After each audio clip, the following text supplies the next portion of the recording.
Paz e graça para você ligado nessa emissora. É hora de começarmos o seu programa de reflexão, entrevistas e debates de todas as noites. Debate mesmo. Hoje é aquele dia do formato presidencial. Os dois convidados, dois gigantes da fé cristã, estarão degladiando em torno de um tema por meio de perguntas e respostas que eles farão mutuamente. E a pergunta é bastante instigante. É a seguinte: o diabo ainda é o nosso acusador? O papel do diabo hoje é nos acusar diante de Deus? A Bíblia diz que pelo menos por um tempo ele foi, né? Lá em Apocalipse está escrito que o diabo era dos irmãos. Agora a questão é, esse texto já se cumpriu ou ainda se cumprirá? Há um segmento bastante grande dos evangélicos que gosta de falar do diabo. Outros que não falam nunca, como se ele não existisse. Tanto um quanto o outro exageram. O que nós queremos fazer é refletir com equilíbrio e, acima de tudo, com bom senso e sabedoria a respeito do que a palavra de Deus, a Bíblia Sagrada, tem a nos dizer sobre o papel do inimigo hoje, nos dias de hoje. Como devemos compreender a ação de Satanás em relação aos salvos, aos filhos de Deus, àqueles que temem ao Senhor. Como é o papel dele em relação a isso? Aquele governa aí os ímpios, né? Vá lá, mas que papel ele exerce diante daquele que teme a Jesus Cristo como Senhor e Salvador? Você sabe a resposta? Está no ar o Vejam Só.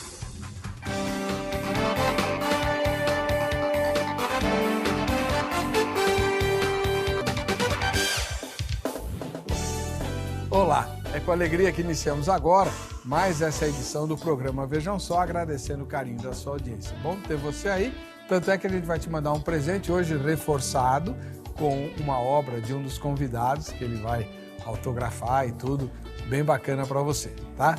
Mas para você concorrer ao brinde de hoje, que é o da grade mais o livro do pastor Marcelo, você precisa votar na enquete. O endereço eletrônico é o vejamsó.com.br. Muito bem. Hoje, para discutir o papel de Satanás em relação aos filhos de Deus, está conosco o reverendo José Maurício Nepomuceno.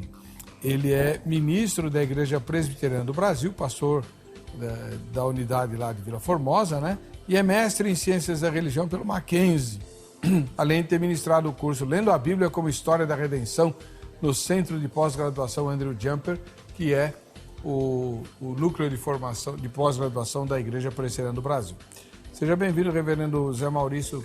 Paz e graça para o senhor. Paz e graça, uma boa noite aos ouvintes, telespectadores, ao colega. Muito obrigado pela renovação do convite, pastor. Obrigado. Reverendo, o senhor pastoreia uma igreja local, né? Uma igreja local. Presbiteriana do Brasil. Há 15 anos. Ela fica na rua Arapoca 272, no centro da Vila Formosa. Todo mundo quiser encontrar o endereço conhecido, diz assim, a rua do antigo Hospital Zona Leste. Um hospital que infelizmente foi desativado, parece que será reativado agora. Ela fica na mesma rua, a igreja já está lá há mais de 50 anos. Muito obrigado pela presença do irmão. Eu que agradeço, obrigado. Do outro lado, pastor Marcelo de Oliveira, que você já conhece seus livros, que a gente mostra aqui sempre. Ele é ministro da Igreja Assembleia de Deus, teólogo, escritor e membro da Academia Evangélica de Letras do Brasil. Paz e graça, pastor Marcelo. Tudo bem com o senhor? Paz e graça, reverendo Weber. Uma honra voltar a esse programa que é recorde de audiência no país inteiro e fora dele. Cumprimentar o reverendo José Maurício. Uma honra voltar ao Vejo Só. Muito obrigado pelo carinho, pela generosidade do seu coração. Onde as pessoas podem encontrar o irmão? Pastor Weber, nós estamos com a de Deus, Ministério do Belém, na Avenida Inocêncio Pires de Oliveira, número 225, centro de Calcaia do Alto. O senhor conhece, né, Calcaia do Alto? Deve estar fazendo muito frio. Lá faz. Lá faz muito frio, no verão faz frio, agora então? Exatamente. É um bairro ainda, né, de Cotia, né, mas está crescendo muito. Nós estamos servindo a Deus lá, por bondade de Deus. Amém. E o irmão vai doar esse livro aqui. Qual que eu uso? 3 ou 1? Vamos lá. Aqui é 1. Beleza. A Fascinante Cultura Judaica é o livro do pastor Marcelo Oliveira. Eu gosto de falar desse livro aqui, porque ele desvenda várias coisas importantes a respeito do Antigo Testamento, né?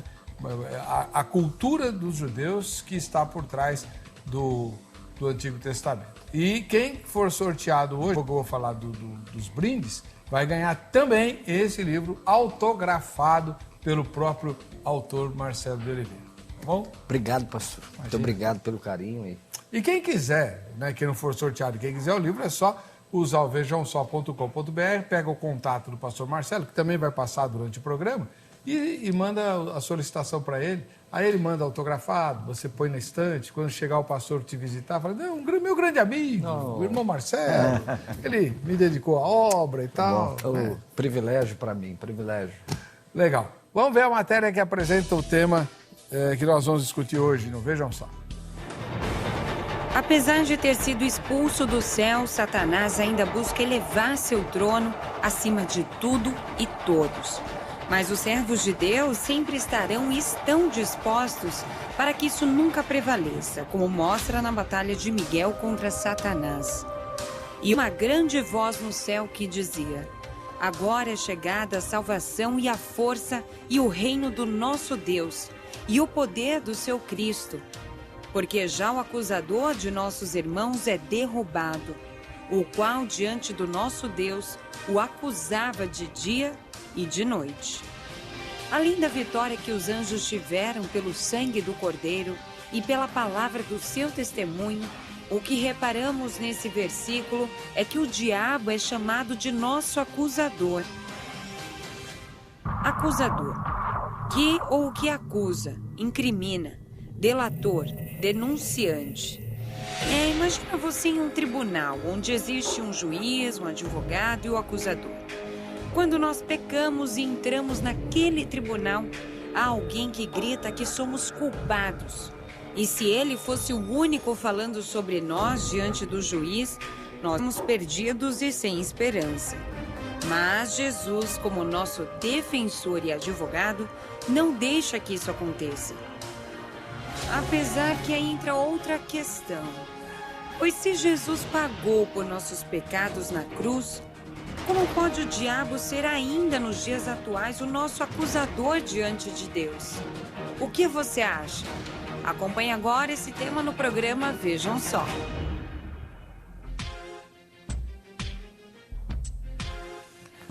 Eu não me lembro de ter visto tanta imagem feia junta no mesmo momento, viu?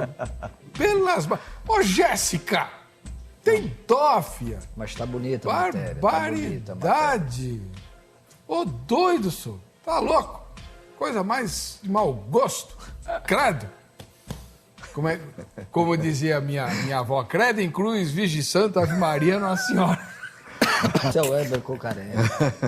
Mas você viu? Você viu lá? Tá louco. Mas tá certo, faz parte. Tá certo ou nada. Garanto que nenhuma daquelas figuras representa o diabo de verdade. Não, isso é verdade, mas foi bem feita, bem elaborada. O diabo não é feio daquele jeito, não.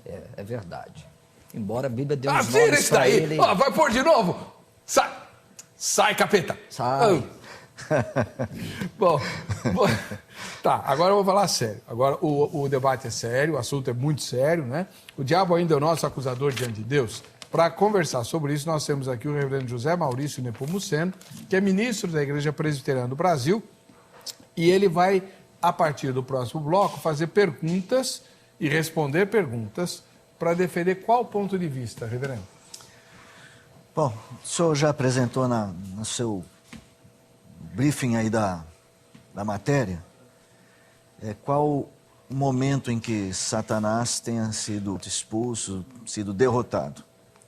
Eu vou defender o ponto de vista baseado lá em Apocalipse 12, 10 mesmo, e alguns outros textos, que Satanás, quando é destituído daquela posição, ele é destituído também como acusador, em virtude do sangue da propiciação do Cordeiro. Uma vez propiciado o nosso pecado, expiada a nossa culpa, não existe acusação contra os eleitos de Deus. Então eu vou trabalhar, defender a partir do texto, a partir dos contextos e do próprio história da redenção, esse ponto de vista. Tá. De que ele não é mais o acusador. Ele não é mais o acusador. Tá bom. Muito obrigado, reverendo José Maurício. Agora é a vez de conhecermos a posição que o pastor Marcelo de Oliveira, ministro da Igreja de Assembleia de Deus, teólogo, escritor, vai a partir do próximo bloco. Pastor Marcelo. Heber, obrigado. Posso mandar rapidamente alguns abraços, né? Aproveitar a grande audiência. Um abraço para o meu amigo pastor Eugênio, da Assembleia de Deus, Parque Novo Mundo, uma pessoa muito querida, um ancião, um homem muito abençoado, pastor Cássio Castelo e toda a minha família. É um privilégio estar aqui. Bom, este é um tema muito palpitante, né? Um tema que às vezes foge da nossa dimensão, porque estamos falando de uma dimensão espiritual. Sabemos que Satanás não é um ser mítico, não é um fantasma, não é essa caricatura que a Idade Média pintou. Satanás é um ser real. Jesus disse que ele é o pai da mentira. Ele foi homicida desde o princípio. Ele é o Deus desse século. Ele é a antiga serpente, o dragão e tantas outras terminologias que a Bíblia usa. Todavia, em alguns textos no Testamento, nós parecemos ver Satanás numa dimensão espiritual tentando acusar os filhos de Deus. Não diante de Deus, no céu, que também é outra, podemos dizer, abre aspas, problemática, porque os judeus creem que existem 7 céus. Paulo foi arrebatado até o 3º céu. Então, no céu onde está estabelecido o trono de Deus, como diz Apocalipse, ele não pode mais nos acusar. Embora vencido, ele tenta, e vou tentar demonstrar por meio de alguns textos aqui, Satanás tentando acusar os servos de Deus, porque, Heber, eu vejo a Bíblia como uma harmonia toda, como uma completude, não é? Então, é lógico que a acusação dele não logra êxito, porque Jesus, de fato, quando disse na cruz, tetelestai, a 6ª palavra, está consumado, não vale mais acusação. Mas, mesmo ele tenta nos acusar diante de Deus. Essa é a posição que eu vou defender. Muito obrigado. Obrigado. E você de casa? É sua vez agora, né? Vamos lá. Nós temos a nossa enquete, que pergunta o seguinte: o diabo ainda é nosso acusador diante de Deus? A primeira resposta é sim, ele continua sendo, né? Ou não, ele não é mais, ou não sei, não sei. Respondeu, você está concorrendo ao brinde da Academia Teológica da Graça de Deus, a grade que você vai ver aí agora, o relógio que mostra o horário, né, que está passando, e você ainda não se matriculou na grade, não está estudando a Bíblia, não está se preparando, Jesus está voltando e você não está preparado nem preparada. Então pega o telefone que está aparecendo aí, ó, 0 operadora 11 3115 0819, 3150819, liga amanhã no horário comercial e pergunta qual é o endereço da grade mais próxima de onde você mora. Fala onde você mora que eles vão localizar. São mais de 600 filiais espalhadas pelo Brasil todo, aguardando a sua matrícula para estudar a Palavra de Deus. E tem um monte de cursos na grade que são úteis. Nem todos em todas as filiais, por isso você tem que perguntar. Tá? Por exemplo, o curso de oratória, o curso de Libras, o curso de evangelismo, né? O curso de escatologia, de análise bíblica, ou de teologia, de bacharelado, de pós-graduação. Tem um monte lá. Tem até Libras, Língua Brasileira de Sinais. Né? Então, dá uma perguntada amanhã, tá bom? E além do relógio, você vai ganhar também esse livro aqui do pastor Marcelo, que está conosco, Marcelo Oliveira, um dos debatedores, e é sobre a fascinante cultura judaica, para te ajudar a entender muito melhor o Antigo Testamento. Tá bom? Beleza. Obrigado. Vou aproveitar para mandar também um abraço, né, um ósculo santo. Esse final de semana, no sábado, eu estive em Torre de Pedra. Né? Maranhão? Não, aqui em São Paulo. Perto Igreja Centenária, nossa lá. Eu passei por Torre de Pedra, né? Fui atender um compromisso. Tenho que voltar para aquela região lá, que eu estou devendo um compromisso em Tatuí, né, com os irmãos da congregação. E eu passei Torre de Pedra e conheci um pastor octogenário, né, da Igreja Brasil para Cristo. Hoje ele serve a Deus numa das igrejas da Assembleia de Deus. Que bom. Lá de Sorocaba. é o pastor Neudi. Fui visitá-lo. Ele assiste ao Veja o Sol toda noite. Que lindo. Toda noite. Eu descobri isso. Torre de Pedra, Piquititico, né? Eu descobri, né? O irmão Daniel... Vou contar a fofoca. Sim. O irmão Daniel falou, olha, toda terça-feira ele vem aqui dirigir o estudo bíblico, né? Hoje, inclusive, dirigiu o estudo bíblico. Volta para casa para assistir ao Veja o Sol e vai receber um abraço carinhoso meu aqui. Glória Pastor Neudi, foi um privilégio, né?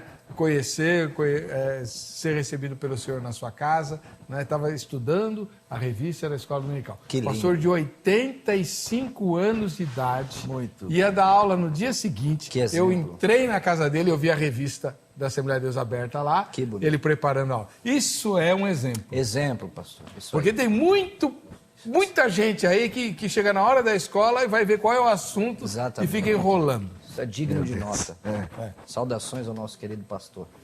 Então tá. Parabéns. Vamos lá. Cidade muito bonita, nossa igreja presbiteriana lá, uma igreja centenária. Puxa, eu tenho uma família muito querida lá, a família Mísel.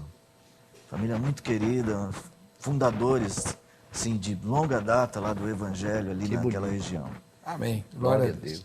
Bom, antes da gente ir para duas observaçõezinhas. Se você me acompanha no blog, tem um blog agora, né? ebercocarelli.blogspot.com.br, tá aí ó, o blog, né? Tem sermões em áudio, só em áudio, tem vídeos com algumas opiniões minhas bem curtinhos e tem também artigos que eu escrevo, inclusive postei um sobre a maçonaria recentemente, Eu tô tá bom? vendo o gelado Gadu, né? Tá lá. Então, ó, se você quiser, tá lá o endereço, terei prazer em comentar, em ler os seus comentários, tá bom? E tá, no próximo bloco, nossos debatedores se inquirirão mutuamente, começando pelo reverendo José Maurício Nepomuceno. Vamos para o intervalo, voltamos já já. Vejam.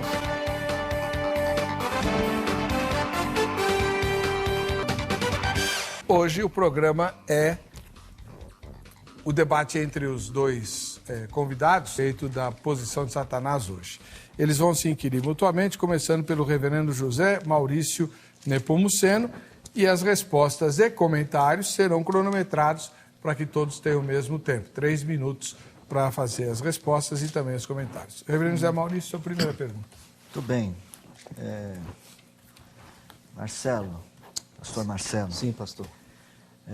Pelo seu comentário inicial, percebi que o irmão, talvez em algumas coisas, vai se assemelhar na minha posição, uma vez que o irmão já fez uma distinção entre lugares celestiais e já percebi que o irmão segue a linha da ideia de que Satanás foi expulso do céu da presença de Deus. Sim. Então ele não tem mais acesso ao trono. Então acho que a gente vai em algum momento trabalhar com a mesma ideia, uma vez que talvez o irmão vá afirmar que de fato Satanás não tem mais um poder de acusação diante de Deus. O texto que nós estamos debatendo, de Apocalipse 12, 10, vai justamente fazer essa afirmação. Ele não é mais, foi o expulso acusador dos nossos irmãos, o mesmo que os acusa de dia e de noite diante do nosso Deus. Então eu acho que o irmão talvez precise definir. Eu já percebi que o irmão vai dizer que ele faz uma acusação no vazio. Essa acusação tem algum valor no tribunal de Deus? Se tem algum valor no tribunal de Deus, o pagamento que Jesus Cristo fez, onde ele se encaixa? E por fim, né, dentro da mesma consideração, essa expressão diante do nosso Deus aqui no texto se refere a que espaço, a qual céu? Vamos usar a expressão que o irmão está colocando. Não é mais dono de Deus, é diante de Deus em que sentido?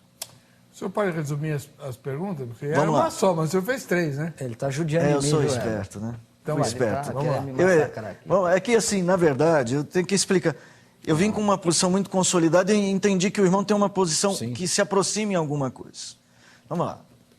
É diante de Deus em que sentido? Certo. Já que o diabo, pelo que o senhor falou, não está mais no que seria o céu do trono de Deus. Acho que é o terceiro céu que você havia citado. Sim. Né? Ok. Então ele acusa. Essa acusação que ele faz no vazio, fora do trono de Deus, tem valor jurídico? Se tem valor jurídico, onde o sangue de Jesus Cristo Tá, e o pagamento feito se encaixa. ficou claro. 3 minutos, pastor Marcelo. Obrigado, reverendo José Maurício. Bom, podemos desenvolver esse aspecto no sentido, no Antigo Testamento, Satanás começa a mostrar as suas claras desde o Jardim do Éden. Usou algumas armas ali, o disfarce, tentou contradizer a palavra de Deus. Algumas pessoas até brincam, falam que o diabo foi o primeiro teólogo, porque ele disse, é assim que Deus disse.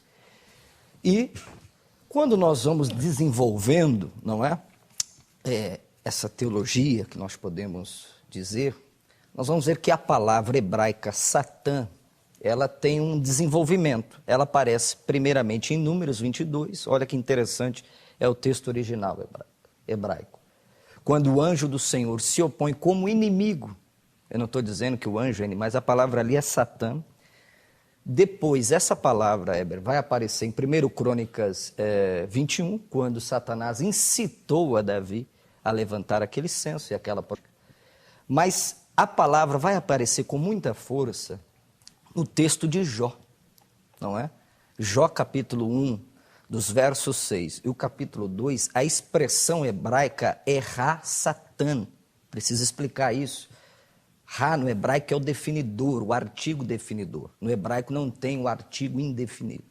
Então, num dia, que não sabemos que dia que foi esse, quando os filhos de Deus estavam se reunidos, Satanás se apresentou diante de Deus e começou a levantar acusações e impropérios contra Jó.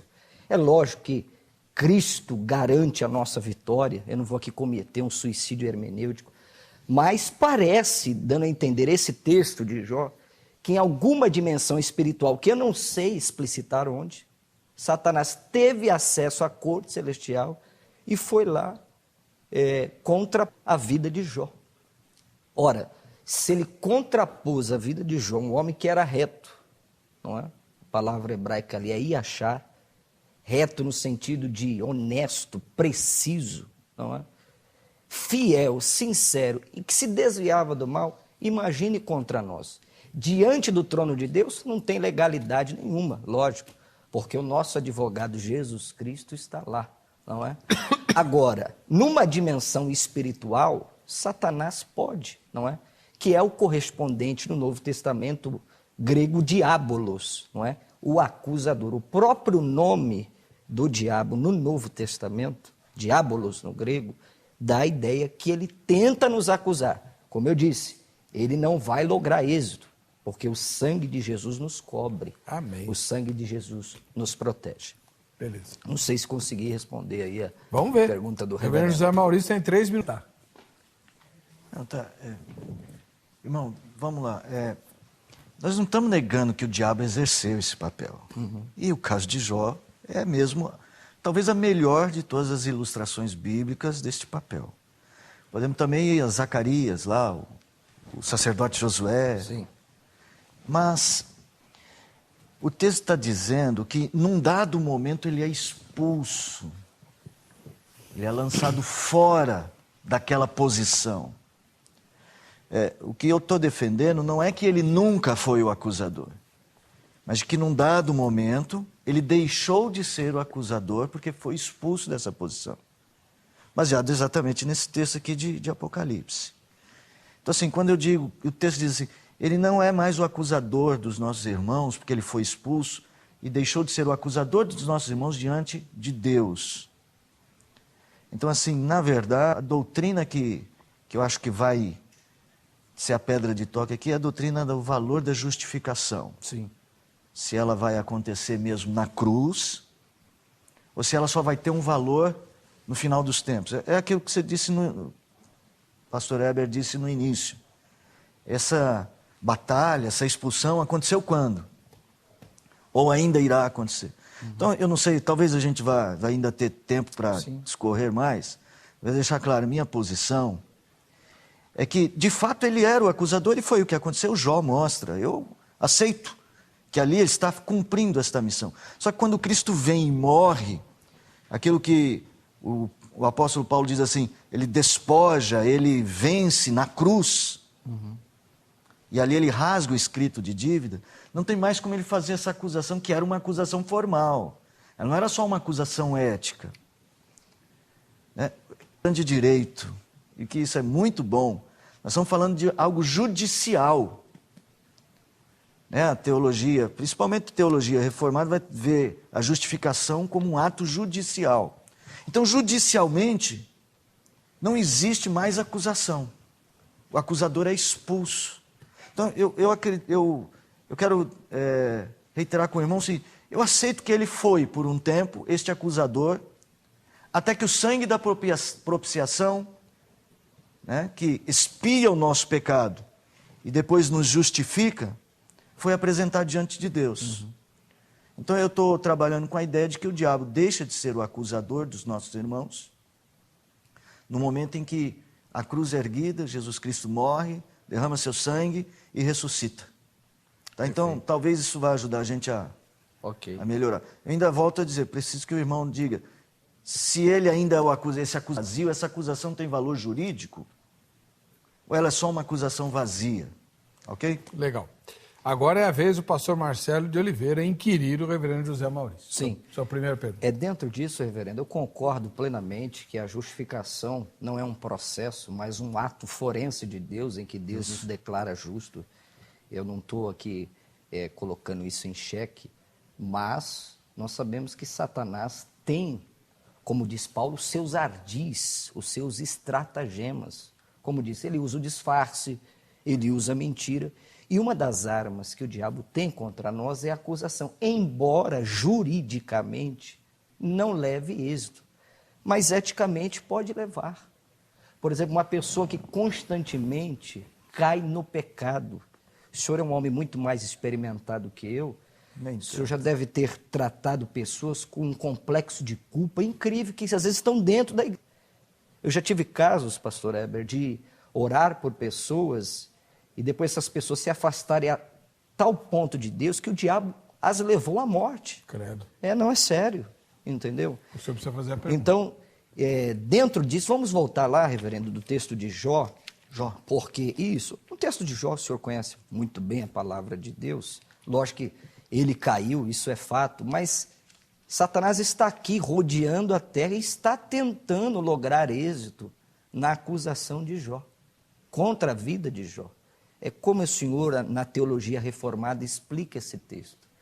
Não é juridicamente, concordo, mas eticamente. Ele está questionando a Jó. Deus, o senhor pôs a mão nele, ele é um homem próspero, ele é um homem rico, eu quero ver se tirar tudo dele. Quer dizer, uma acusação leviana. Ele quer inferir para Deus, dizendo, não, ele só te serve, rico. Ele só te serve porque ele tem saúde. Ele só te serve porque ele tem uma família abençoada. Então tira tudo dele e vamos ver ele te servir. Então como é que fica esse texto na teologia reformada dessa acusação aqui velada do diabo contra a vida de Jó? 3 minutos. Não sei se o senhor entendeu a pergunta. Eu nem sei te dizer se a acusação é velada. Para mim ela é bem explícita, né? Velada nada. Ela é bem explícita. Eu vou dizer, irmão, aí eu até vou... Talvez eu vou até espantá-lo. Eu acho que aqui é uma acusação legal. Não há ninguém justo diante de Deus, nem Jó. No capítulo 32 aqui, naqueles 4 versículos que deixa de ser poesia, passa a ser prosa, lá quando vai introduzir o jovem Eliú, Sim. Vai dizer, ao se ter Jó por justo aos seus próprios olhos. Jó tinha muitas qualidades atestadas por Deus, viste o meu servo Jó, mas nada disso o justificava diante de Deus. Sim. Então o diabo podia sim fazer acusações legais. Então assim, elas envolviam um padrão ético, ou como o irmão disse, acusações levianas. Mas Jó tinha um coração inclinado ao pecado. Jó podia sim abandonar Deus. Aliás, o texto de Jó, que é um texto muito bonito, há momentos que você vê Jó dizendo assim para Deus, capítulo 10. Olhando, ele olha para Deus, ele acha que Deus é injusto com ele e diz assim, tens tu olhos de carne? Acaso vês tu como vê o homem? São os teus dias, os dias do mortal? Assim, Jó está espantado com o fato de ser ele um homem justo, ele se tinha por justo aos próprios olhos, e o mal está sobre ele. E ele está dizendo, entre palavras aqui, que Deus estava sendo injusto. Então, assim, o coração pecaminoso de Jó também o inclinava para o mal. Essa era a tentação. Então, assim, irmão, a teologia reformada vai dizer o seguinte: o diabo estava fazendo uma acusação verdadeira, no sentido de que não há homem justo diante de Deus. Ninguém é justificado porque é reto, porque é íntegro, né? Como Jó. Nós somos justificados pelo sangue da propiciação de Cristo. Amém. Né? Então, assim, eu vou dizer, eu não tenho dificuldade em dizer o diabo era o acusador. O problema é na história. Cristo vem e oferece o sacrifício. Ok. Nessa hora, ele é destituído deste poder, porque a justificação é trazida ao Pai. Pastor, eu não sei onde está o controle do tempo, porque... lá. 7 segundos. Terminei. Amém. Legal. O senhor pode vir aqui no meio também. Agora sumiu, mas nos dois monitores o senhor pode acompanhar. Então, os seus comentários, pastor Marcelo Oliveira. Eu concordo com o reverendo. É lógico que nós não temos nenhuma justiça. A nossa justiça é pelos méritos de Cristo. Mas foi o próprio Deus que disse que Jó era justo, que ele era reto, que ele era fiel e sincero. E esse é o grande drama de Jó, não é? E surge aqui um paradoxo tremendo na teologia do Antigo Testamento. Qual? Que se o homem for fiel a Deus, Deus vai acumular ele de bênção. Ele vai ser próximo, como Jó era. Mas daqui a pouco parece que essa tese cai por terra, não é? Jó fica pobre, Jó perde toda a família. É lindo o texto. Eu não estou aqui mostrando erudição. Quando a mulher de Jó diz para ele amaldiçoar a Deus e morre, o original não diz amaldiçoa, né? O original diz Barer Elohim Vamut. Bendiga. Isso, bendiga, não é? Louve, adore, porque não tem como um homem finito, temporário, transitório, pecador, amaldiçoar o eterno.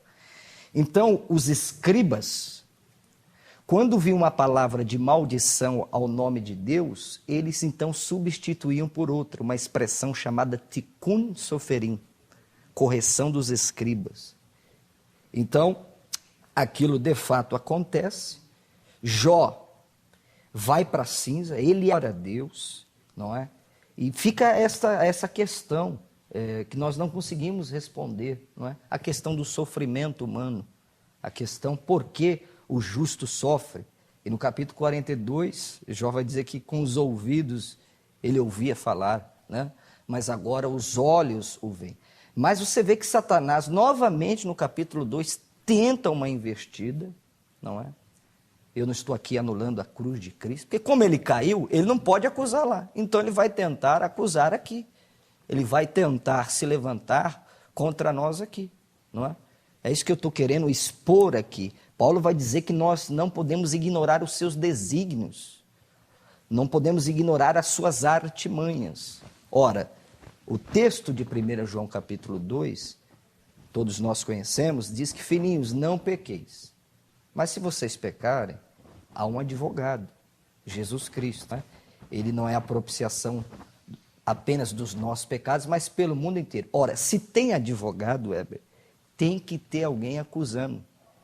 Quem é que está acusando? A acusação vai lograr êxito? Não vai, porque o advogado por excelência, Jesus Cristo, está lá. Mas se tem advogado, nós podemos inferir do texto, não estou fazendo uma exegese aqui, né? Mas nós podemos inferir uma cena de um tribunal. Se tem um advogado para defender, é porque tem alguém tentando acusar, embora essa acusação não logrará êxito. Esse é o que entendo. Muito bem. Então a primeira rodada foi completada. Vamos para a segunda rodada de perguntas e quem começa é o reverendo José Maurício. Muito bem. Então, irmão, vamos lá. A pergunta do nosso debate é: O diabo é o nosso acusador diante de Deus? Ainda. Então vamos... Diante de Deus, não. O irmão concorda? Concordo. Assim, essa é a tese também que eu defendo. Não tem problema nenhum quanto a isso. De fato, o diabo tem suas artimanhas. Até o texto que o irmão citou, que Jesus é advogado, né? Lembra, o texto continua. Nós temos um advogado, mas como ele advoga a nossa causa? Ele é a propiciação. Sim. E a pergunta é? Calma, calma, pastor. Veja, se ele é a propiciação e nós não temos mais acusador diante de Deus, então toda acusação dele é falsa, é acusação ao vento, não tem valor jurídico, ela, na verdade, não deixa de ser acusação. Não. Veja, é como um ato jurídico inexistente. Se eu estou fazendo algo que não tem valor algum, este algo não é realmente uma acusação. Paulo se sentia acusado por causa do pecado. Eu sou o mais miserável de todos os homens. Mas aí ele começa o outro capítulo dizendo: nenhuma condenação há para os que estão em Cristo Jesus. Ou seja, não é de fato essa pseudo-acusação, uma não acusação real, ela é só uma tentativa, ou um estratagema, como o irmão disse. Ou seja, podemos dizer que de fato ele deixou de ser o acusador que tem algum valor. Sim ou não? Vamos lá. 3 minutos, pastor. Nós estamos aqui para tentar opor com respeito, né? Agostinho disse, no essencial, unidade, nas demais coisas, liberdade. Olha, eu quero reiterar esse respeito, acima de tá? tudo, a caridade. Eu sei, reverendo, é um prazer debater com o senhor aqui. Bom, veja que o texto de Romanos 8 não diz que não há nenhuma acusação. O texto diz, vai dizer mais para frente, mas o texto de Romanos 8 diz nenhuma condenação. Condenação é diferente de acusação. Tanto que a palavra grega ali é katakrima, que é estar sobre uma sentença de... Eu acho que está perfeito. Porque sobre nós não tem mais nenhuma sentença de juízo. Certo. Porque Cristo pagou. Cristo tomou a nossa cruz. Mas o texto não diz acusação. O texto diz condenação. Lá para frente, no verso 34, vai dizer... quem tentará acusação? Olha, quem tentará? Ora, está perguntando, é uma pergunta, não é uma afirmação. Está perguntando, quem tentará acusação contra os escolhidos de Deus? Se é Deus quem justifica, não é? Então, Satanás pode tentar. Vamos andar por esse prisma, ainda que seja vazia, ainda que não tenha efeito, ele pode tentar nos acusar.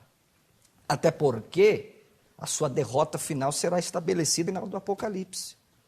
Ele já é uma serpente que Cristo já esmagou a cabeça dele, mas ele tenta. Apocalipse vai dizer isso.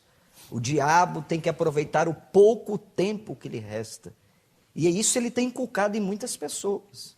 Para nós que conhecemos é fácil, Eva. Mas para uma pessoa que não tem entendimento verdadeiro das Escrituras, Satanás colocando na mente dela, você é um derrotado, você é um pecador, lança fora daqui, mata a sua vida, dá um tiro, faz isso. Isso pode acontecer, tá certo? Mas em Cristo nós estamos seguros. Em Cristo há segurança plena. Mas que ele tenta nos acusar, ele tenta. Ele é o acusador. Saiu do céu, não logrou êxito no céu, então ele tenta na terra. Os textos bíblicos mostram isso. Ele vai lograr êxito? Não vai. Por causa da vitória de Jesus, e disso eu não discordo em um ponto. Mas há textos como o de Jó, como o de Zacarias. Zacarias, eu depois, se pudesse, eu queria até ler o texto original aqui, para você ver a força do texto original, quando usa 2 vezes a palavra Satã, opondo o sacerdote Josué, opondo o servo de Deus. Depois Deus intervém, olha aí, Deus intervém, mas ele tentou, não no céu, na terra, não é? Até porque nós estamos aqui hoje, a salvação tem 3 tempos, a justificação, a santificação e a glorificação. A santificação é um processo diário, que se nós não santificarmos e dermos brecha para o diabo, ele pode tentar nos acusar, mas a vitória é nossa. O senhor tem agora 3 minutos para comentar essa resposta. Pastor Marcelo, eu quero mesmo... É que às vezes eu fico muito motivado aqui. Não, fica tranquilo. Com muito pastor. respeito mesmo, até Toda liberdade. admiro bastante a sua... Vi aí o seu currículo, irmão, é um linguista, né? Não. Respeito muito isso tudo. Assim, por exemplo, Romanos, que o irmão citou. Sim. Eu estou dizendo que Paulo se sentia acusado eticamente até por causa do pecado. Sim. E ele vem se confortar com a verdade de que não há condenação. Quando o irmão cita lá o versículo de número 34, na verdade é o 33. Paulo está fazendo perguntas retóricas, cuja resposta é sempre negativa. Se Deus é por nós, quem será contra nós? Ninguém. Ok. Quem tentará acusação contra os eleitos? Seguindo a mesma... É Deus quem o justifica. Quem tenta acusação? Quem pode lograr êxito na acusação, como o irmão está usando? Mas nesse Quem os condenará? Todas, estou dizendo que o conjunto de perguntas é sempre retórico aqui. Quem os condenará? Ninguém. Quem nos separará do amor de Deus? Ninguém. Ela sempre propõe respostas negativas. E eu não posso dizer que a única resposta que deveria ser positiva nesse texto é a de intenção de acusação. Agora, voltando para o texto de Apocalipse. O irmão que é linguista, isso ajuda bem. Talvez o irmão possa até melhorar a maneira como eu vejo esse texto. Foi expulso o acusador. A palavra acusador aqui é categoros. Que não é diabolos aqui. Não, tá certo, é isso mesmo. E categoros é uma acusação formal num tribunal, como o senhor disse, a sentença do tribunal tem a mesma raiz. O acusador que os acusa, são dois substantivos, o categoros e o categoron. Ou seja, na verdade, ele está falando assim, no versículo 12, o versículo 10, o capítulo 12 de Apocalipse, está falando, aqui no tribunal de Deus não tem ninguém acusando. Concordo. Então, assim, esse é o ponto que nós estamos defendendo. De que esta afirmação, ela diz respeito à cruz, e que caiu por terra, então, o acusador, que nos acusava formalmente. Acho que já encerrou o tempo? Não, tem Quanto mais. ao fato Fica à vontade.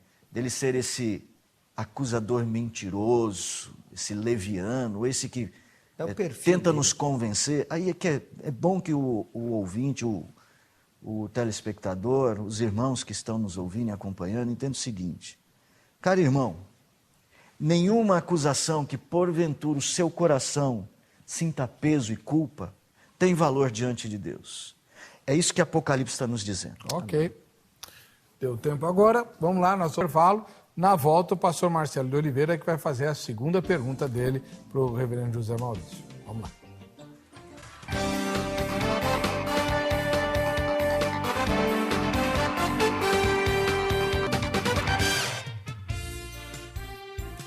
Muito bem, estamos de volta com o programa Vejam Só. Hoje, aquele debate em formato de perguntas e respostas. Está conosco o pastor Marcelo de Oliveira.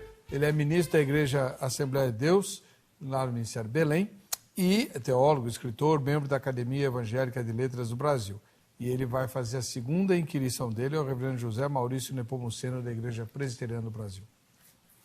Pode falar, pastor. Obrigado, Heber. Está sendo uma bênção debater aqui com o reverendo José Maurício. Maurício, como é que o senhor vê aquele texto que a gente já até falou aqui? Eu queria ver o seu ponto de vista, de Zacarias 3, não é? O senhor conhece o texto e me mostrou o sumo sacerdote Josué, o qual estava diante do anjo do Senhor e Satanás à sua mão direita para lhe opor, não é? Mas o Senhor disse a Satanás, o Senhor te repreende, ó Satanás, porque o Senhor escolheu Jerusalém, te repreende. Não é este um tição tirado do fogo? Ora, Josué estava vestido de vestes sujas, estava diante do anjo.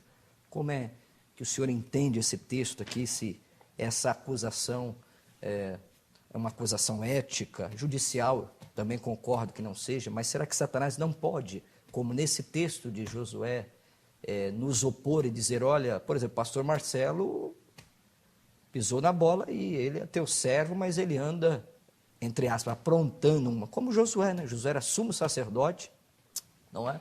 e Satanás tentou lhe opor. E o texto original é tão forte, reverendo, que usa 2 vezes a palavra Satã. Ha-Satã no começo, ou Satanás, ou como a Septuaginta traduziu, diabolos, né? E depois Lechitno, aqui prefixado do prefixo le, e o verbo novamente de opor, quer dizer, como se fosse assim, Satanás está acusando Josué.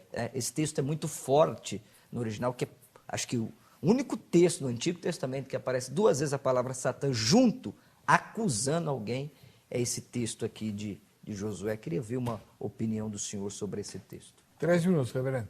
Bom, Sr. Marcelo, eu entendo o texto da mesma forma. Eu acho, primeiro, o texto é uma ilustração da própria cidade de Jerusalém. Faz parte daquele conjunto de visões de Zacarias. Então ele tem uma visão, ela é sempre ilustrativa da realidade do povo. E a ilustração é, o sacerdote Josué aqui, representando o povo, está com vestes sujas. E tem uma acusação formal. O acusador ali está fazendo acusação formal, é jurídica. Entretanto, não paramos lá no verso de número 4. No verso de número 3. O anjo do Senhor está ao lado, e o anjo do Senhor fala assim, tira as vestes dele. Põe um turbante branco, turbante limpo, trajes próprios, e aí ele é revestido com os trajes dados pelo anjo do Senhor, que é a propiciação. O Sproul, R.C. Sproul, tem um livro ótimo para criança, quem nos ouve, quem nos vê, o sacerdote de vestes sujas, retratando esse texto, falando de como a justificação nos livra das acusações. Tanto é que lá no verso de número 10, a conclusão da visão é, naquele dia o Senhor dos Exércitos, cada um de vós convida... Perdão, é um pouquinho antes, desculpe. Porque eis aqui a pedra que pus diante de Josué, sobre essa pedra única estão ante os seus olhos. Eis que lavrarei a sua escultura, diz o Senhor dos Exércitos, e tirarei a iniquidade dessa terra. Ou seja, quando ele tira as vestes sujas, põe as vestes limpas em Israel, Deus está dizendo, eu vou enviar, aí o anjo do Senhor, o irmão sabe, o mensageiro do Senhor, Sim. É uma teofania de Jesus. Ok. Quando ele vem nos veste, ele iniquidade e termina a acusação. Então ainda vejo esse texto como apontando profeticamente para a vinda de Jesus, para a expiação, para o momento em que o acusador é destituído de qualquer poder acusatório, assim, legal, diante do trono de Deus. Aí completa mesmo e se identifica com o texto de Apocalipse 12:10 que nós estamos estudando. Ok. Muito bem. Pastor Marcelo, 3 minutos para os seus comentários. Então, reverendo, nesse texto aqui, a acusação é judicial ou é ética? Judicial. Judicial, ok. Então, ainda aqui, nós vemos, então, Satanás tentando, não é, lograr êxito Sim. sobre Josué, tentando lhe opor, né, tentando lhe acusar, embora, como o senhor disse, aqui é uma visão, mas Apocalipse também é uma visão, e vi, capítulo 12, Sim. começa assim, e vi, Sim. né? O senhor sabe, o senhor é um profeta, que é difícil nós fundamentarmos e tentarmos tirar de uma visão uma doutrina, até porque visão, por exemplo, Isaías 6, não é? Um dia eu expliquei sobre isso na sala de aula e causou as pessoas, entre aspas, se levantaram contra mim, que os serafins têm 6 asas, não é? Então, daí se cunhou que anjo tem que ter asa para voar. Ora, um Deus que faz um anjo que tem que ter uma asa para voar, esse Deus é muito pequeno, não é? Aquilo era uma visão, né?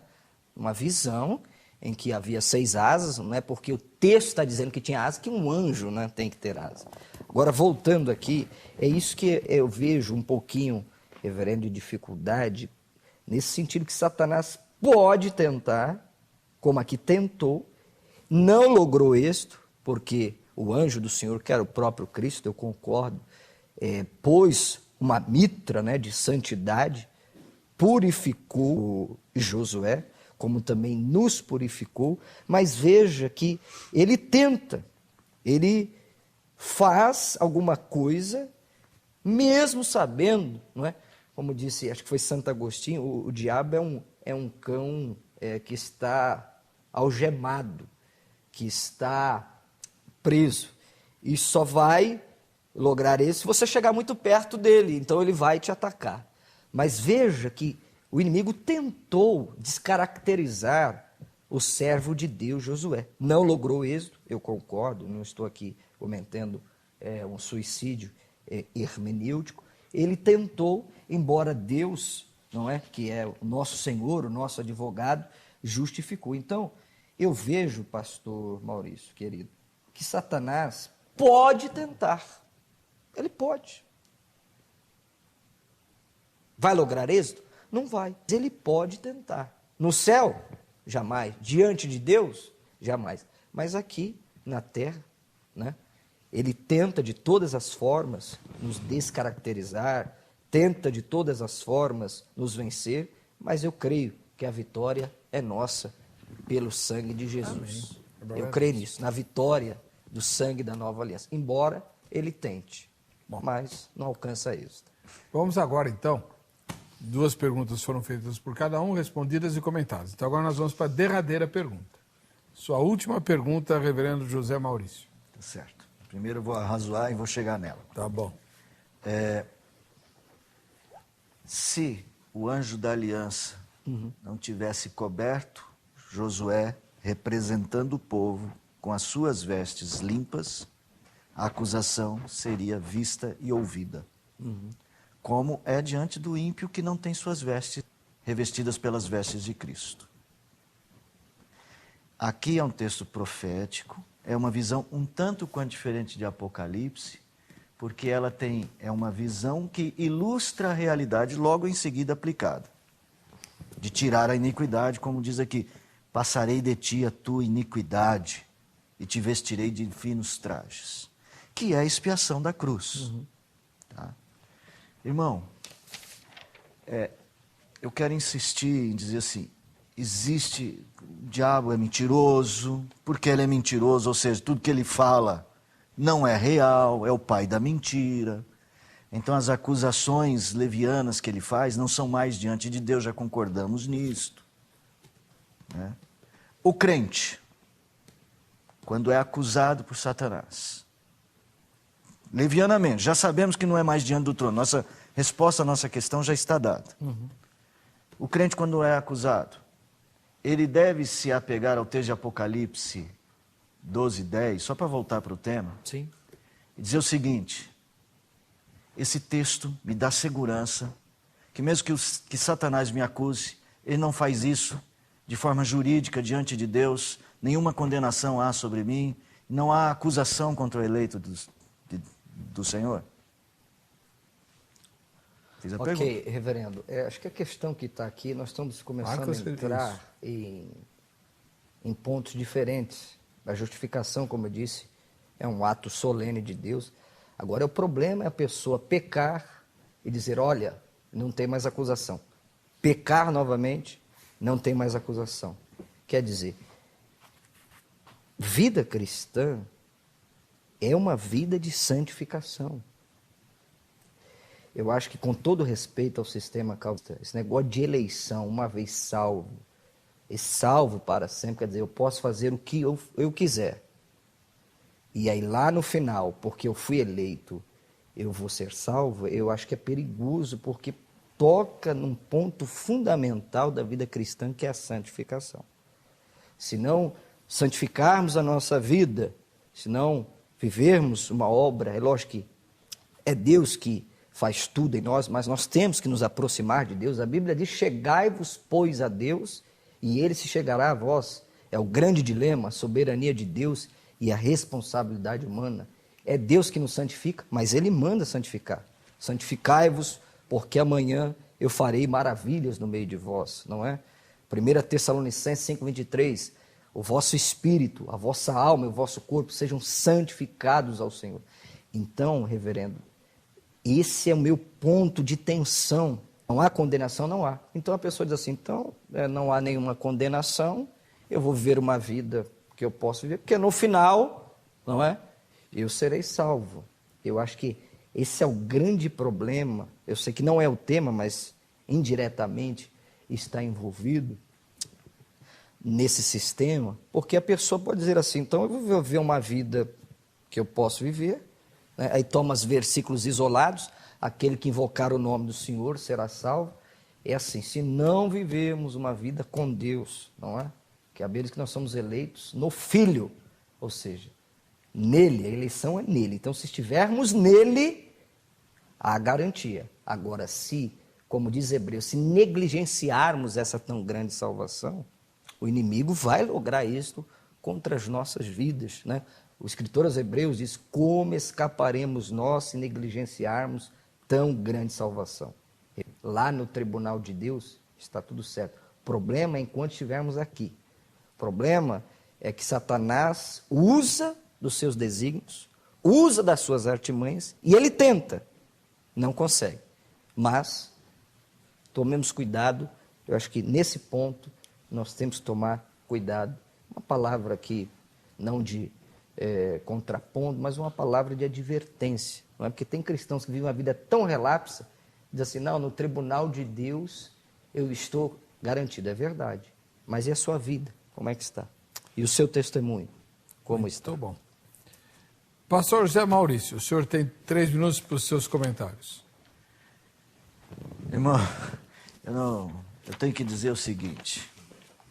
Essa caricatura do calvinismo, de que o calvinista crê que ele não precisa de santificação, ela deveria ter sido superada. Não é verdade. A gente... Não é. É uma caricatura que se usa até como argumento para destituir uma tese, que é enfraquecer, argumento usando caricaturas. Irmão, a teologia calvinista, ela pressupõe que o homem, uma vez transformado, busca transformação. E que ele comprova, ou ele prova, para si mesmo principalmente, que é um eleito, regenerado, pelos frutos. Os frutos nos fazem conhecidos. Essa caricatura, não, eu vou fazer o que der e vou confiar que Deus me regenerou sem ter tido uma vida de santidade. Se o irmão conhece algum calvinista assim, deve ser pessoa bastante imatura. Eu conheço vários, é verdade. Tá? Deve ser pessoa bastante Todo imatura. respeito. Nenhum calvinista sério ou coerente com a sua fé tem essa visão. Eu quero considerar o seguinte. Veja, caro irmão que está nos vendo e nos ouvindo. O fato de Deus nos ter perdoado por causa do sangue de Jesus deve nos fortalecer. Até para lutar contra o diabo. O diabo vai tentar, como disse o irmão, por meios de sugestão, talvez, fazer você pensar de que seus pecados te afastam de Deus. Mas você pode continuar a sua vida de santificação. Você não precisa se perder no Evangelho ou desistir. O que o texto de Apocalipse está nos dizendo, e dizia isso para a igreja que estava ouvindo aqueles sermões ou recebendo aquelas cartas, é que eles podiam confiar que a obra de Deus estava garantida, eles estando contra um inimigo poderoso, mas esse inimigo tinha sido vencido na cruz. É para fortalecimento nosso, é para perseverança dos santos. O próprio texto de Apocalipse vai dizer assim, que eles mantiveram o testemunho, que esses textos nos são dados para a gente dizer assim, olha, o diabo foi vencido por Jesus. É agora no nosso dia a dia que nós vamos vencendo a influência dele ainda em nossa cultura, em nossa maneira de agir. Mas não há acusação legal contra você, por causa do sangue do Cordeiro que foi morto. E bendito seja Deus por isso. Amém. E para encerrar, pedir a você que, quando falar de calvinismo, não use essa caricatura. Ela não é, eu vou dizer assim, ela não é justa. Ok. Pelo menos não com todos. E uma boa parte dos bons calvinistas, com certeza. Tá certo. Bom. Agora é a vez do pastor Marcelo de Oliveira fazer a última pergunta. A minha vez agora? O senhor vai fazer a sua última pergunta. Ok. Segunda carta de Paulo aos Coríntios, capítulo de número 2, um texto muito interessante de Paulo. Capítulo 2, versos de número 10 e 11. Eu achei muito interessante esse texto, em que parece que Satanás tem alguma vantagem, dá até um tema de mensagem. Quando Satanás tem vantagem sobre nós? 2 Coríntios 2, 10, e a quem perdoardes alguma coisa, também eu, porque eu também perdoei, se é que tenho perdoado. Paulo está dizendo, por amor de vós, o fiz na presença de Cristo, para que não sejamos vencidos por Satanás. Outras traduções dizem, para que o diabo não lhe leve vantagem, porque não ignoramos os seus ardis. Reverendo, a minha pergunta é simples. Não estou querendo complicar, jamais. Em que sentido Paulo diz aqui que Satanás leva vantagem sobre nós? O texto qual que é? 2 Coríntios 2, 10 e 11. O senhor compreendeu a pergunta? Compreendi. 3 minutos. Irmão, a igreja de Corinto estava vivendo um momento muito difícil com o apóstolo Paulo. Nós temos estas cartas de um debate de Paulo com os crentes de Corinto. Temos até uma terceira carta. Sim, que se perdeu. Que se perdeu, a famosa carta severa. E no verso 5, antecedendo isso aí, alguma pessoa tinha causado muita tristeza na igreja. Que eles acusavam Paulo. E Paulo disse assim, eu já perdoei tal pessoa, perdoem vocês também. Se vocês não perdoarem essa pessoa, e eu não perdoar essa pessoa, quem está ganhando com isso? O diabo. Porque o desígnio, aí não está falando em acusação, né? Formal diante de Deus, mas está propondo uma intriga na igreja. Ela tinha uma origem, Paulo aqui identifica uma origem satânica, essa discórdia que havia se suscitado por causa de alguém que causou tristeza. E Paulo, para que a igreja não viva triste, perdendo a alegria da salvação, perdendo os regozijos das bênçãos do Senhor, Paulo diz assim, vamos perdoar-nos mutuamente, para que Satanás não leve vantagem sobre nós.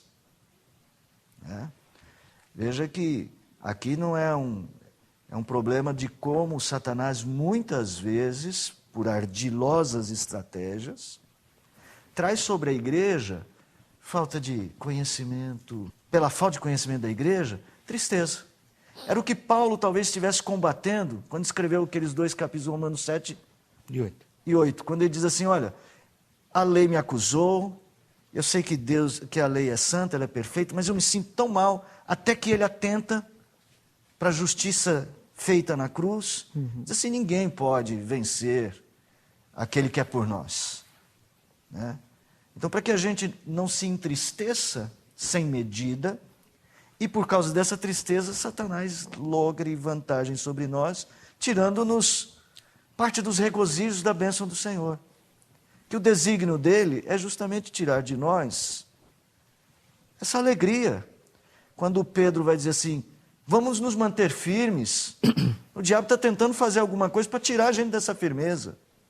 Era essa a intenção de Apocalipse. Que aquela igreja sofrida não perdesse a sua firmeza, porque estava justamente sofrendo. Embora ele exija deles cuidado com os que se chamam apóstolos, mas não são, com os que são da sinagoga de Satanás. Assim. Então eu entendo esse texto desta forma, lograr êxito aqui é como tirar a alegria das bênçãos da redenção que devem ser desfrutadas na igreja sempre. Muito bem, pastor. Agora seus comentários. Sim, 3 olha, minutos. o reverendo foi muito bem na sua assertiva. Agora o problema parece, reverendo, que aparece aqui nessa palavra grega. Eu não sou um helenista, minha praia é mais o hebraico.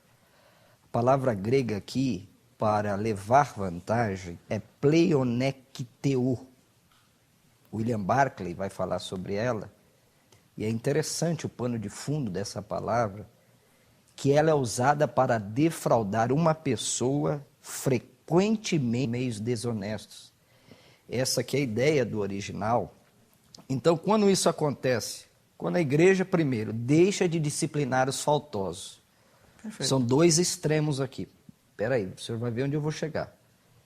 Então nós temos dois extremos. Uma igreja muito legalista, que tudo é pecado, não tirar as mulheres. Um exemplo, vamos contextualizar. Os pelos das axilas é pecado, entendeu? Legalismo. E depois, quando fracassa em restaurar os arrependidos, nós corremos esses dois problemas. Primeiro, deixar de disciplinar e, entre aspas, castigo. Né? A gente, Heber, tem uma visão negativa da palavra castigo. Né? Pensa que castigo é algo ruim, é algo pesaroso, não é? A Bíblia diz em Apocalipse que Deus corrige e castiga aqueles que amam. E eu fui pesquisar a etimologia de castigo. Sabe o que é castigo no latim? Coisa interessante, vem de duas palavras no latim, castos mais igare. Então, castigo, casto é puro, igare é tornar. Então, o que é castigo? É tornar puro, é tornar ao sentido original. Agora, o problema é que, no adiantamento do texto, essa palavra desígnio aqui é noema, que é atacar pensamentos, esquemas e, por inferência, e até por não dizer no sentido lato do texto, acusar a pessoa. Por quê? Porque se nós não recuperarmos os faltosos e se nós não perdoarmos os nossos irmãos, Satanás poderá nos acusar. Essa é a ideia do original, reverendo. E olha que eu não sou um profundo conhecedor da língua grega. Então Paulo está dizendo, vocês têm que tomar cuidado, porque além desse sentido primário e acabar com a alegria, o diabo pode acusar vocês. É lógico, quando nós perdemos uma ovelha para o mundo, o diabo fala, vocês estão de parabéns. Ora, isso é ou não é uma acusação? Olha a força do texto. É isso que eu estou querendo dizer. Judicialmente não, mas aqui ele pode, porque se nós não recuperarmos a pessoa, ou não perdoarmos, essas duas palavras aqui, pleonecteo, que é usada para defraudar, e aqui o sentido também é Satanás querendo nos defraudar, e depois a palavra noema, no grego, quer dizer, atacar pensamentos e esquemas. Então, nesse sentido, Satanás pode também querer levar vantagem, tentando nos acusar da perca do irmão. Quer dizer, vocês estão fazendo o meu papel, em outras aspas. Desculpa, reverendo. Vamos lá. Perdão, Eles já fizeram 3 perguntas, responderam e comentaram. Agora vocês vão responder uma pergunta, a mesma pergunta, que a nossa equipe de reportagem colheu, tá? Então, começa com o irmão José Maurício, ele tem 3 minutos, se quiser usar os 3 minutos para responder essa pergunta. Pode deixar as duas para ele. E depois o pastor Gilberto? Marcelo Oliveira também tem 3 minutos para responder a mesma pergunta. Solta a pergunta. Eu tenho uma pergunta. Gostaria de saber por que Deus criou o diabo? Ele não quer mais nada, não, né? Você não quer um frango com fritas também? Ele quer saber por que Deus criou o diabo. Ele e eu também quero saber. Reverendo, já que o senhor sabe tudo? Eu não sei tudo. 3 minutos. Não sei tudo. Tá bom, não vou voltar para o nosso debate. Fiquei com vontade, mas não vou voltar. Primeiro, o Senhor não criou o diabo. A criação original de Deus era perfeita, inclusive lúcida, mas não escondo a minha percepção de que entre os decretos de Deus estava realmente determinado que ele viesse a cair e tornar-se o tentador. Há uma razão para isto? Lógico que 2 minutinhos é pouco tempo para a gente discorrer, mas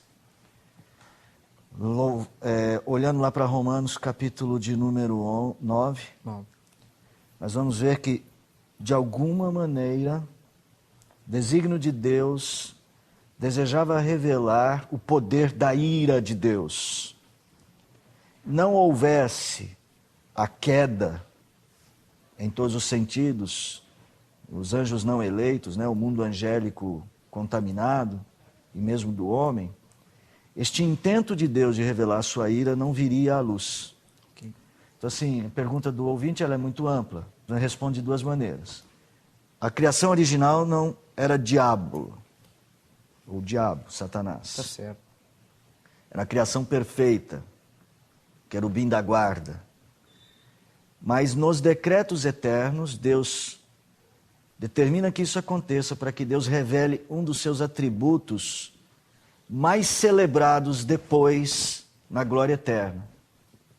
Celebrados de maneira bonita, porque a ira do Cordeiro cai e não cai sobre nós, os justos. Talvez para produzir em nosso coração um sentimento de amor a Deus, de entendimento do que é a graça. Porque se a gente não compreender o perigo da ira de Deus, a gente não compreende completamente a graça. Como todas as coisas cooperam para o nosso bem, caro ouvinte, até isto coopera para o nosso bem. O senhor quer que repete a pergunta, pastor? Não, eu queria fazer uma pergunta para o senhor e para ele. Tá. Esse negócio do decreto, reverendo. Se Deus decretou que eu tenho que ser arminiano, tem como eu mudar, não? Mas olha... Tem, reverendo Isso Heber? cabe um debate. Tem. Nós vamos fazer um debate. Eu não sou calvinista, eu sou da Igreja Presbiteriana Independente. Reverendo José Maurício Nepomuceno, se Deus decretou na eternidade que eu tenho que ser arminiano, eu vou ser sempre ou eu posso mudar? Vai ser sempre. E Deus decretaria isso? Sim. Mas pra quê? Tudo tem um propósito. Primeiro, vocês querem que eu responda mesmo? Responda, reverendo, responda. Agora Tudo também tem um fiquei curioso. propósito. Vamos dizer assim, as primeiras controvérsias teológicas foram benéficas para a igreja? Foram. Por quê? Definiram o papel de Cristo. Porque a igreja se move à heresia para definir... Não estou dizendo que... Me chamou de herege. Quero chegar a esse acabou. ponto. Me chamou de herege. Não, eu estou usando como ilustração. Desculpa todos os Me chamou arminianos de que assistem o programa. herege. Escuta só. Isso. Então deixa eu completar para não parecer isso. Fui Tá bom, acusada. Eu só estou dizendo o seguinte, herege. não haveria um desenvolvimento teológico como nós temos hoje se nós não tivéssemos essas... É a minha percepção. Eu estou dando uma percepção, lógico, isso não é uma pergunta que a gente sentou para Claro. elaborar a resposta. Foi Mas aquela também- essa é uma pergunta percepção. queima-fogo, né? Essa é uma percepção. Você vai querer responder o negócio Não, eu do concordo com o do- reverendo, só nesse negócio de decreto que eu brinquei um pouco, mas é verdade, Deus não criou Satanás, Deus criou um ser, né? Contrapondo ele, acho que não foi decreto, foi por uma livre, espontânea vontade. A Bíblia diz até que achou iniquidade em ti, ele então... É lógico que não dá para a gente explanar muito aqui, o texto primeiramente está falando do rei de Tiro, do rei de Babilônia, mas por uma inferência, né? Mas Tudo que Deus faz é perfeito. Isso. A única coisa é que o nosso tempo não é perfeito e nós estouramos aqui Não, mas tem o alguns tempo do minutinhos programa. aí, não Agora tem? que eles puseram o relógio lá. Tá, para, Heber. Bom, muito Você obrigado. viu que o reverendo pela- me chamou de herege aqui. Pois é. Aí vocês se acertam no Eu caminho vou para o morar no céu estacionamento. com tá bom? ele. Lá no céu Se não você for um existe eleito. só tulipa, viu? Lá no céu tem outras flores lá também. Lá no céu não tem só tulipa. A ou tulipa que ele tulipe. está se referindo é os 5 pontos do Calvinismo. Posso falar rapidinho desse livro aqui, Heber? Muito rápido, muito. Queridos, é o mais novo livro. Você tem esse livro? Tem. É lindo esse livro. Eu falo sobre a palavra hebraica sela. No nosso texto é selá, mas no hebraico é sela, Heber. Eu falo dos 3 selas do Salmo. O que significa aquela palavra? Como era usada essa palavra? Tem 3 selas no Salmo. O sela triunfal, sacrificial, o sela da guerra. Sou oliveira. Por que Davi disse em 52:8 que ele era uma oliveira? Uma análise cristológica dos Salmos. O salmo mais triste da Bíblia, qual é? Você é professor? 109? É o Salmo 88. É o único salmo que termina com a palavra trevas, roshek no hebraico. Então é muito lindo esse livro. Se vocês puderem adquirir, está aí os meus contatos. Reverendo, é um prazer debater com o senhor. Prazer meu. Obrigado, reverendo Heber, E eu pelo estou carinho. estourando o tempo. Eu preciso terminar o programa agradecendo a presença dos dois e dizendo que os dois estão à sua disposição pelo site vejamsó.com.br na aba Convidados. Quem vai levar os brindes da grade mais o livro do pastor Marcelo é o Valdir Otoniel Falcão, do interior de São Paulo, lá de Bauru. Está aqui, ó. Já vou pedir para ele fazer o seu... Esse livraço aí, Como é que best-seller. chama? Autógrafo? Autógrafo. Uma honra. Beleza. Para você que fica com a gente, que fica com essa emissora, a paz e a graça de Jesus, nos encontraremos no próximo. Vejam só.